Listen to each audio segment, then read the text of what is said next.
Mesdames et messieurs, bienvenue à la présentation de la une des journaux de ce jour, 14 juin 2019, que nous démarrons par le Soleil Bénin Info. Le Soleil Bénin Info qui titre à sa une « Résolution de la crise post-électorale, les pièges que Talon doit éviter. La médiation du clergé catholique est venue à point nommé ». Autre titre avec le Soleil Bénin Info, programme d'assainissement pluvial, les inondations en passe d'être maîtrisées à Cotonou et environ.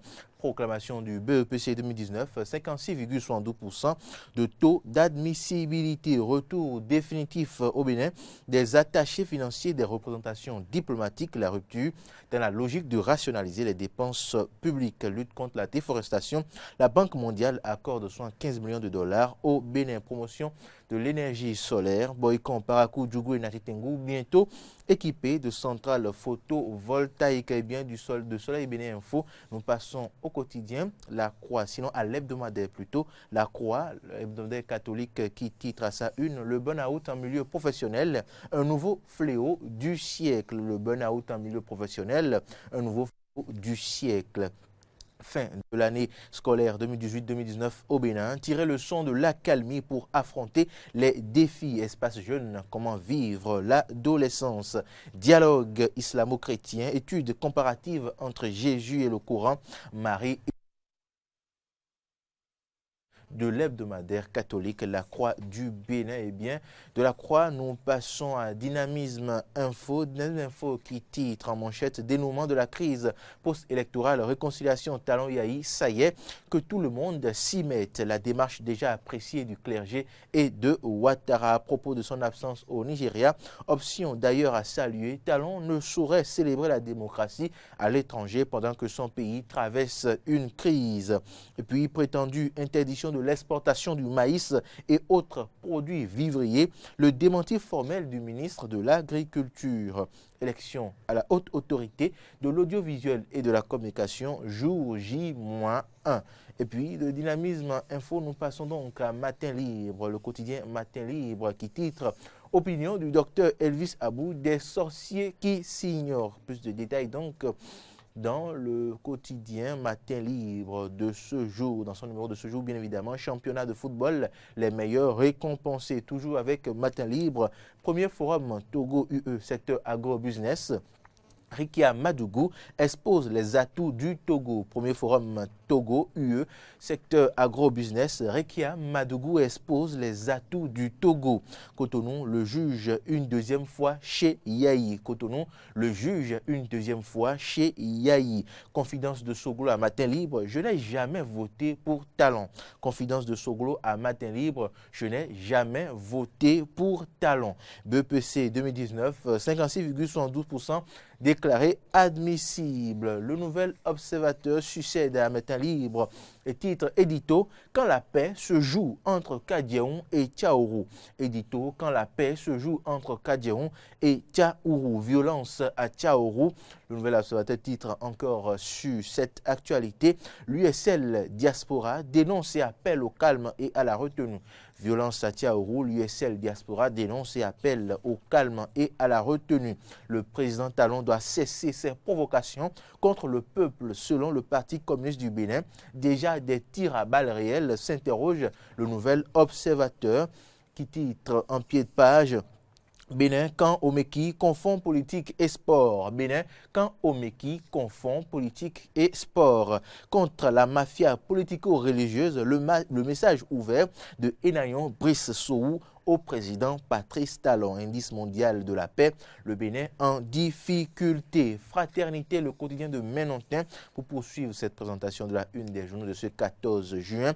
Soulèvement populaire à Tchaourou, Savait, un mort, policier et militaire blessés par balle. Soulèvement populaire à Tchaourou, Savait, un mort, policiers et militaires blessés par balle. Des édifices publics brûlés, les candidats au CEP sacrifiés à Tchaourou. La voie d'Assa Parakou bloquée. Les édifices publics brûlés, les candidats au CEP sacrifiés à Tchaourou. La voie d'Assa Parakou bloquée. Diplomatie béninoise, attaché financier des ambassades rappelé. Et puis le gouvernement autorise la construction de 4 centrales solaires de fraternité. Nous passons au quotidien Le Champion. Le Champion qui titre Bénin Football Award édition 2019. La FBF honore ses acteurs le 16 juin. Champion du Bénin 2018-2019, les buffles en corne d'abondance. Coupe d'Afrique des Nations de pétanque, 4 écureuils boulistes à l'assaut du titre. Meeting de Montreuil 2019.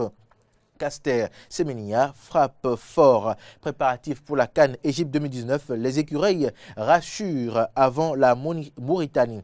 Le Bénin gagne 3 points dans le nouveau classement FIFA. Eh bien, c'était là la une du quotidien Le Champion qui cède sa place à Dabarou. Dabarou qui titre Vie de couple, des remèdes simples contre l'infidélité des hommes. Vie de couple, des remèdes simples contre l'infidélité des hommes. Plus de détails dans le numéro de Dabarou de ce jour. Transhumance au Bénin, à quand la fin des conflits entre éleveurs et agriculteurs, s'interroge Dabarou. Transhumance au Bénin, à quand la fin des conflits entre éleveurs et agriculteurs. Premier du Bénin au BPC 2019, Le Borgou en mode remontada. Premier du Bénin au BPC 2019, Le Borgou en mode remontada. Les efforts des différents acteurs payent. Pour sa première participation à la CAN, Rodrigue Kossi, un jeune écureuil qui peut surprendre. Chronique des us et coutumes, langage envoûtant des perles autour des reins de femmes. Et puis le Béninois libéré pour poursuivre. Bien évidemment, la présentation de la une des journaux de ce jour, Tchaourou, ça devient plus que préoccupant. Tchaourou, ça devient plus que préoccupant. Quelle sera la porte de sortie, s'interroge le Béninois libéré. Tchaourou, ça devient plus que préoccupant. Quelle sera la porte de sortie? À l'origine des sanctions contre les professeurs Salami et Dandy, une affaire de jalousie siphon de béninoiserie. Audience au cabinet du directeur général de FAO. Biot Tchané plaide pour l'ouverture du bureau de l'institution à Cotonou. Organisation du Bénin Football Award, une soirée pour célébrer l'excellence dans le football. La dépêche. À présent, la dépêche qui revient sur l'actualité, les violences post-électorales à Tchaourou, violences post-électorales et intervention de la police républicaine. Tchaourou en Kourou titre la dépêche, violences post-électorales et intervention de la police républicaine. Tchaourou en Kourou. Implication du clergé dans la résolution de la crise post-électorale. Point d'étape des négociations à retrouver à la page 12 de la dépêche de ce jour. Bénin, interpellation. Guy Mitokpe notifie sa disponibilité au juge Kodjo. Bénin, interpellation. Guy Mitokpe notifie sa disponibilité au juge Kodjo BPC 2019. Voici les pourcentages de réussite au niveau de chaque département. Xénophobie en Afrique du Sud, l'enfer des diasporas africaines. Bénin, drame, pris en otage par la boue. Un homme a été libéré par les sapeurs-pompiers à Kassato. Titre en pied de page, la dépêche. Échauffourée à Tchaourou, le PCB condamne et exige le retrait de l'armée. La dépêche en pied de page, échauffourée à Tchaourou, le PCB condamne et exige le retrait de l'armée. Eh bien, 5 minutes pour mettre un terme à cette édition. Village souterrain d'Agongointo, un inédit site archéologique méconnu. Village souterrain d'Agongointo, un inédit site d'archéologie, un inédit site plutôt archéologique méconnu. Eh bien, c'est ici que s'achève la présentation de la une des journaux de ce vendredi 14 juin 2019. Merci de l'avoir suivi. Merci, Frédéric Serlan. Plusieurs sujets évoqués par les confrères ce matin. Frédéric Serlan, on va commencer par la situation à Tchaourou. Fraternité qui titre Soulèvement populaire à Tchaourou, ça va un mort, policiers militaires blessés par balle, édifices publics brûlés, des candidats au CEP sacrifiés, c'est bien cela. Tchaourou, la voie d'Assa parcours bloquée.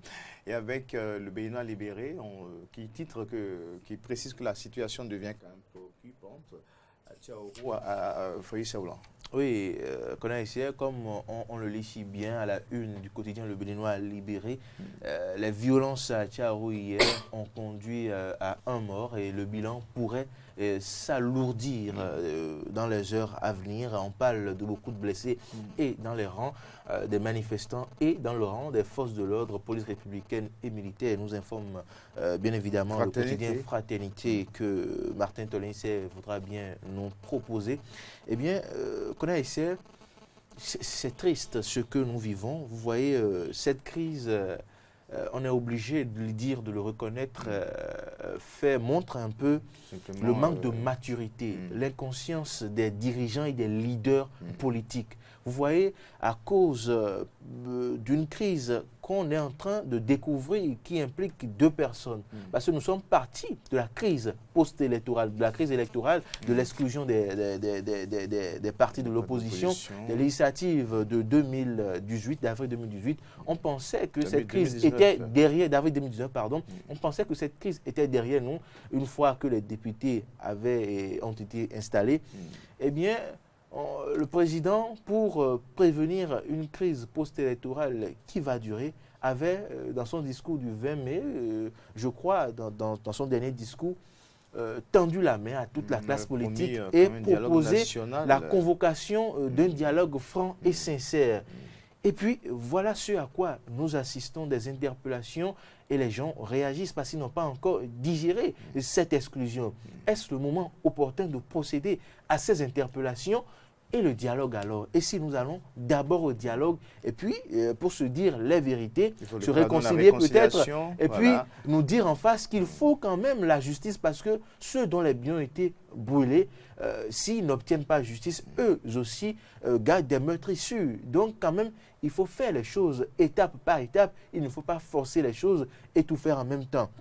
Et là, nous constatons que cette crise est concentrée dans la région de Tchaourou, ville natale de l'ancien chef d'État, qui lui-même est confiné en son domicile depuis plusieurs jours, alors qu'aucune décision de justice ne notifie que le président Boni Yayi est assigné à résidence. Donc ce qui se passe déjà devant le domicile de Boni Yayi est illégal. C'est de l'illégalité, parce qu'on ne peut pas nous dire aujourd'hui qu'il y a un juge qui a ordonné que Boni Yayi soit assigné en résidence. Donc déjà, il y a un premier faux pas à ce niveau, et ses partisans, déjà qui souffrent de l'exclusion de leur parti, FCBE, digèrent mal l'exclusion, et puis vivent encore, on imagine mal le fait que le leader soit assigné à résidence et que ce leader réclame des soins médicaux. Parce que son avocat, Maître Kato Atita, l'a dit, Boni Yayi réclame des soins médicaux pour aller se faire soigner afin de répondre au juge. Il a dit qu'il n'a pas besoin que le juge vienne à son domicile, qu'on le laisse se faire soigner, qu'il ira dans le bureau du juge lui-même.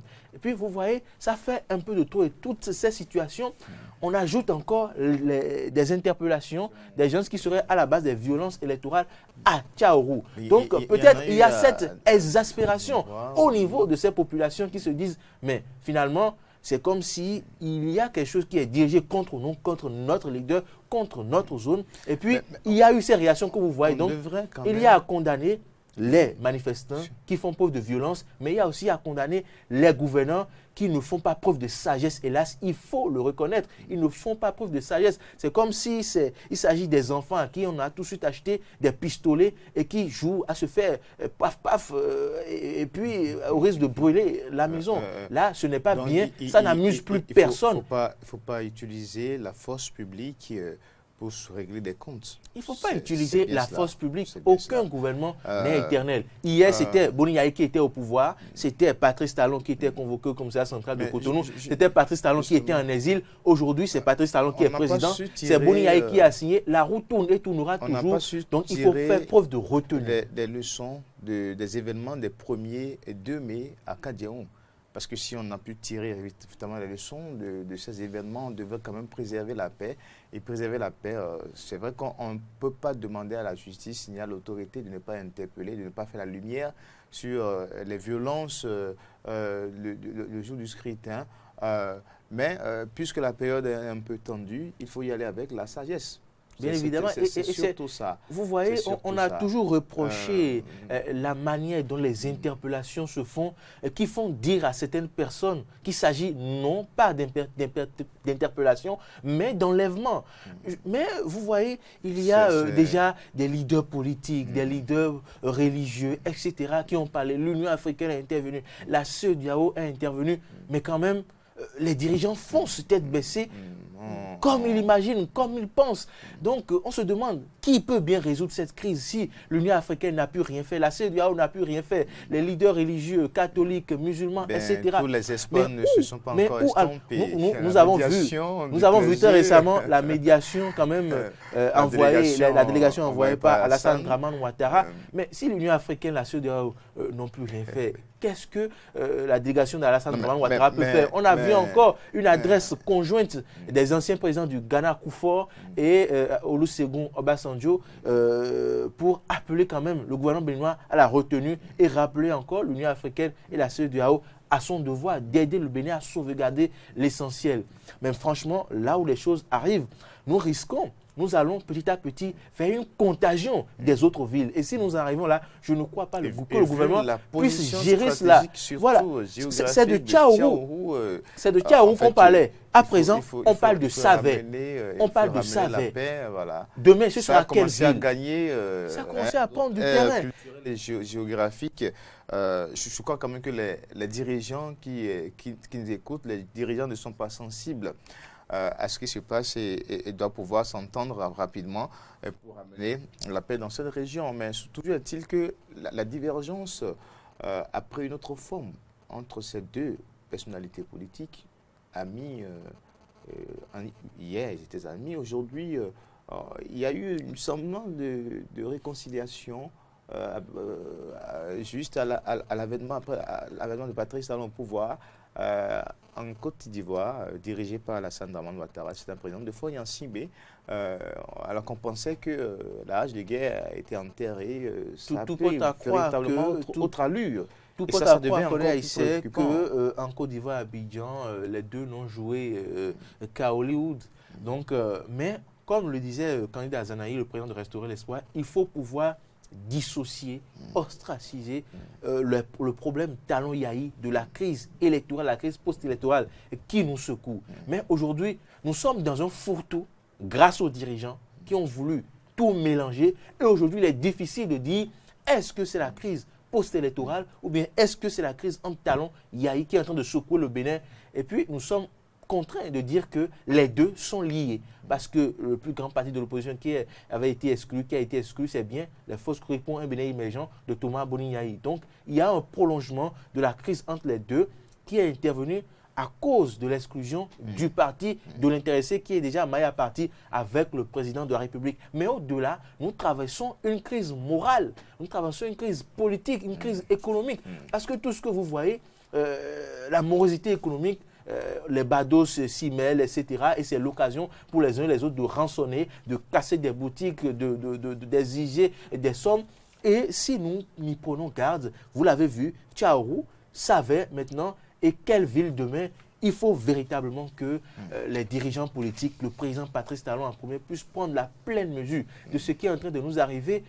Vous voyez, à son avant-dernier discours, le président a dit, je vais porter ce chapeau, d'autres chapeaux encore.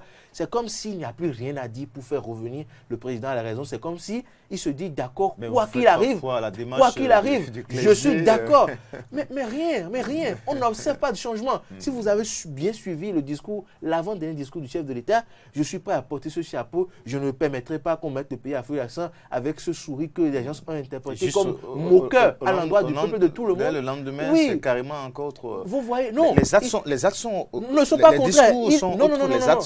Non, il est resté dans la droite ligne de son discours. Je ne permettrai pas qu'on mette le pays à feu et à sang avec ce sourire qu'on lui connaît. Et puis, je suis prêt à porter ce chapeau. Et c'est ça qu'on est en train d'observer. Il porte ce chapeau, il va jusqu'au bout de ce qu'il pense, que c'est bien qu'il faut le faire, aller jusqu'au bout, interpeller ceux qui ont fait mettre telle résidence. Comment peut-on maintenir le dialogue national dans ces conditions si on continue à poser... C'est un fourre-tout, on n'arrive pas à comprendre. C'est comme si il n'y a plus d'espoir de faire revenir les dirigeants à la raison. Et quand c'est comme ça, on n'écoute personne, on va à la dérive. Les populations de Tchaourou sont également à condamner parce que la violence ne règle pas tout, Frédéric Servan. La violence est à condamner avec la dernière rigueur. Voilà. La violence est à condamner parce que quand vous détruisez les stations, quand vous détruisez la mairie, quand vous détruisez les infrastructures, etc., c'est vous-même qui en aurez besoin. Quand demain ils auront besoin des souches pour faire de passeport ou bien carte d'identité à leurs enfants, c'est eux qui doivent en sourire. C'est eux qui vont traîner de tribunal en tribunal, etc. Ils vont en souffrir. Oui, ils vont en souffrir. Mais... Ce n'est pas la méthode. Ce n'est pas la méthode. Il faut condamner avec la dernière rigueur cette violence. Mais il faut condamner aussi cette manière de faire des dirigeants, des gouvernants, de la police, ces interpellations qui ne se font pas dans la règle de l'art. Dans la règle de l'art, qu'on est haïtien, autant il faut condamner les citoyens, autant il faut condamner le gouvernement qui, me semble-t-il, ne connaît pas le bon timing pour faire les choses, qui reste campé sur sa position pour faire les choses ainsi. Parce qu'à une action correspond une réaction. Ça, quand les gens se sentent déjà assez frustrés d'avoir été exclus d'une si grande élection que constituent les législatives et qui ne se reconnaissent pas en ce Parlement qui est le cœur de la démocratie, le cœur de la politique, quand ils sont frustrés comme ça, par cette exclusion, quand ils sont frustrés du fait que le leader est assigné à résidence, quand ils sont frustrés en pensant que ces interpellations ne respectent pas les tests et qu'on vient chercher X et Y à telle ou raison où on ne sait pas quelle destination il faut amener, on amène celui-là, les citoyens réagissent, c'est naturel, c'est l'instinct. Et donc il faut comprendre aussi les citoyens à quand on termine de les condamner et il faut comprendre le gouvernement quand on termine de condamner le gouvernement aussi. Ce que nous allons demander, c'est la sagesse dans le camp des uns et des autres parce que quand ça va embraser tout le pays, il sera trop tard. Tout le monde sera perdant. Ça va embraser, quand ça va embraser tout le pays, ça va embraser tout le monde. Bien évidemment, personne ne sera épargné, voilà. Personne. Ben, on espère quand même que rien ne va quand même embraser le Bénin. Et mais que, cela dépend des dirigeants. Ces divergences vont pouvoir être enterrées d'ici là. On reste dans le même siège. Ce n'est pas de la magie qu'on est ici. La paix, c'est notre comportement. Ce n'est pas un mot. Patrice Talon invité à la célébration de la journée de la démocratie par Boari, mais il n'était pas à propos de son absence au Nigeria. Dynamisme Info est revenu là-dessus, option d'ailleurs à saluer. Selon le quotidien, Talon ne saurait célébrer la démocratie à l'étranger pendant que son pays traverse une crise. Comment voulez-vous célébrer la démocratie dans un pays quand la démocratie souffre chez vous? Ce n'est pas possible. Encore que lui l'a reconnu. Hein. Ce n'est pas possible. Lors du moment politique, oui, il a reconnu que ça ne va pas. La démocratie est en agonie au Bénin. La démocratie est en souffrance et en voie de disparition. Donc, il n'était même pas... Mais certains ne sont pas d'accord avec vous.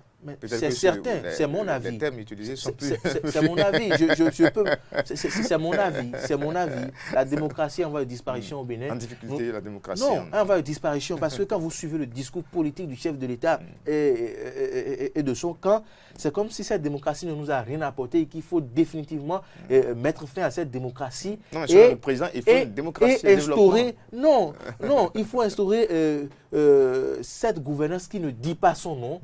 Peut-être une dictature de développement, comme l'avait dit Bouniaï. On ne comprend réellement pas le système aujourd'hui.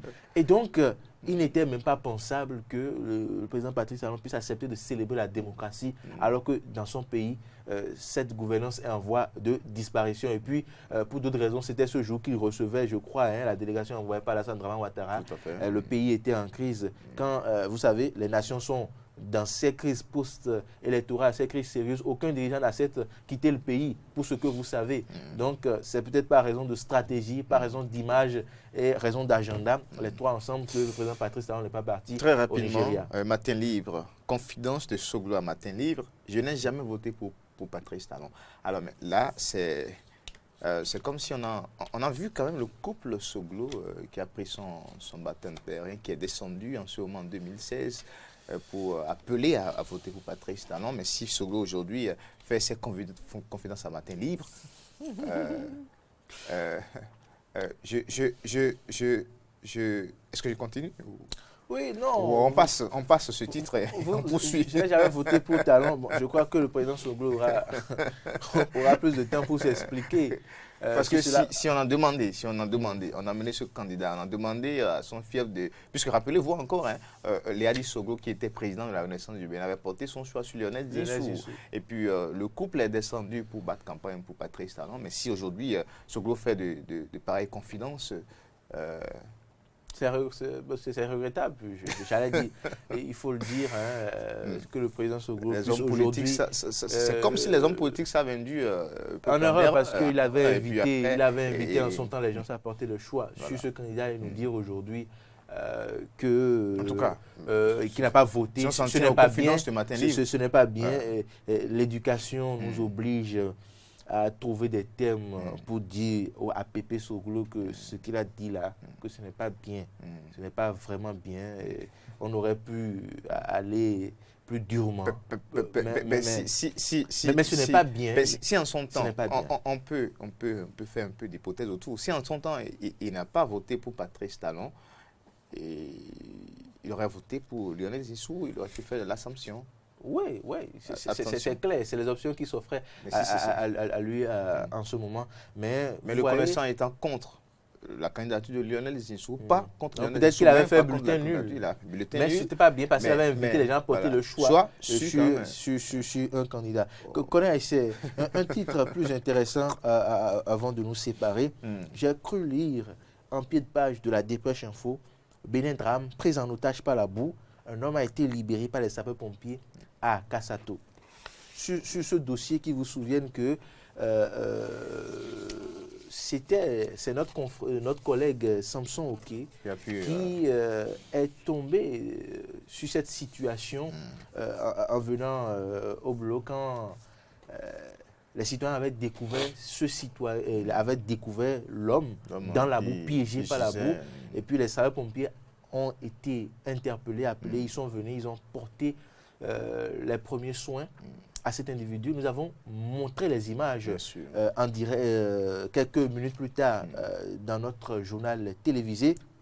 Mais ce que ne dit pas la Dépêche Info, qu'on pourrait peut-être retrouver dans le contenu, dans l'article, c'est que après avoir lavé, comme on a vu sur les images qui ont circulé sur nos antennes, lavé l'individu, les sapeurs-pompiers n'ont pas voulu prendre l'homme pour l'amener à l'hôpital pour des soins supplémentaires. Ils ont demandé à l'assistance que quelqu'un puisse les suivre afin de remplir les formalités. Personne n'a voulu suivre les sapeurs-pompiers. Qu'est-ce que la loi prévoit? Qu'est-ce qu'on aurait pu faire? Personne n'a voulu suivre les sapeurs-pompiers. Même le responsable, l'autorité au niveau local aussi, qui avait appelé les sapeurs-pompiers, n'a pas voulu suivre les sapeurs-pompiers pour remplir les formalités pour l'homme. Et l'homme a été laissé à même le sol, a été abandonné et tout le monde est parti. Et c'est après que notre collègue, ayant vu cette scène, a tout filmé, est revenu avec les images amateurs. Et donc, il faut condamner absolument cela.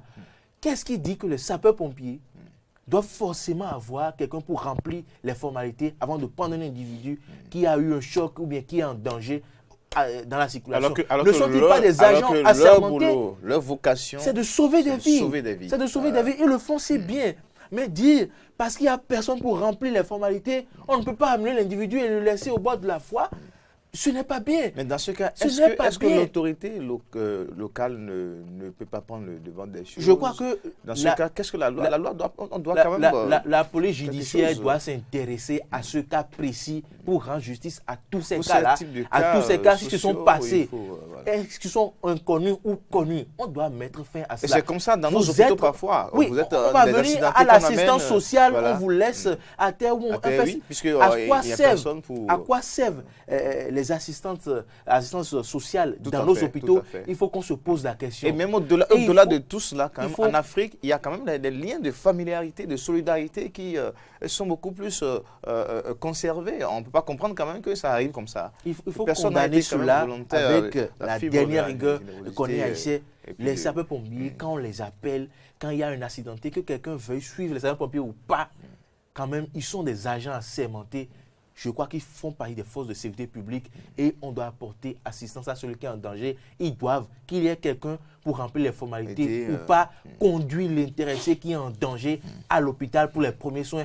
Après, on verra ce qu'il y a à faire. Mais dire qu'il n'y a personne pour remplir les formalités et abandonner un individu au bord de la voie, c'est méchant, ce n'est pas bien. Et c'est non-assistance à personne en danger. Même si vous avez porté les premiers soins à l'individu, je crois qu'il faut mettre un terme à cela. On doit s'intéresser véritablement à cela. Est-ce que ce sont les tests qui prédisent, qui préconisent cela? Ici, c'est les tests. Il faut changer ces tests-là. Frédéric Servan, je vais vous laisser partir sans vous replonger quand même à la une de Dabarou. Vie de couple, des remèdes simples contre l'infidélité des hommes. Y a-t-il des remèdes? Plus de détails avec le numéro de ce jour du quotidien Dabarou. Les femmes seront plus intéressées. Je crois que Dabarou va vendre tous ces numéros, l'ensemble des numéros tirés aujourd'hui. Si des remèdes existent. Parce que si des remèdes existent, j'imagine, l'infidélité des hommes, je crois que toutes les femmes iront se procurer ce numéro pour découvrir ces remèdes-là. Dabarou, chronique des us et coutumes, langage envoûtant des perles autour des reins de la femme. Toujours la femme à l'honneur, toujours la femme. Comment manier les perles pour séduire son homme quand même. Bon, n'allons pas faire de la publicité à Dabarou non plus. Hein. Non, mais parlons des perles. Bon, vous êtes plus indiqué pour parler de ce sujet. C'est aussi envoûtant. Ça réveille des choses. Nous y reviendrons. Non, comme le langage, quoi. Bon. Vous savez, non, les perles, aujourd'hui, force est de constater que les jeunes filles ne portent plus assez d'attention aux perles. Sinon, avant, vous avez fait... Bon, l'expérience.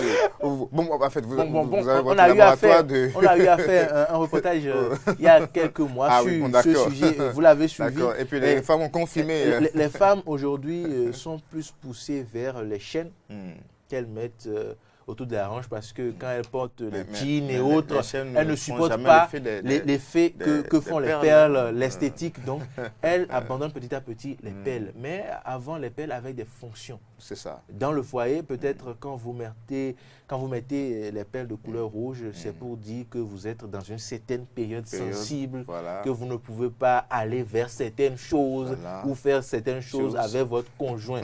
Donc, c'était ça. Et puis, quand vous accrochez vos perles sur le mur, c'était pour dire que vous êtes fâché.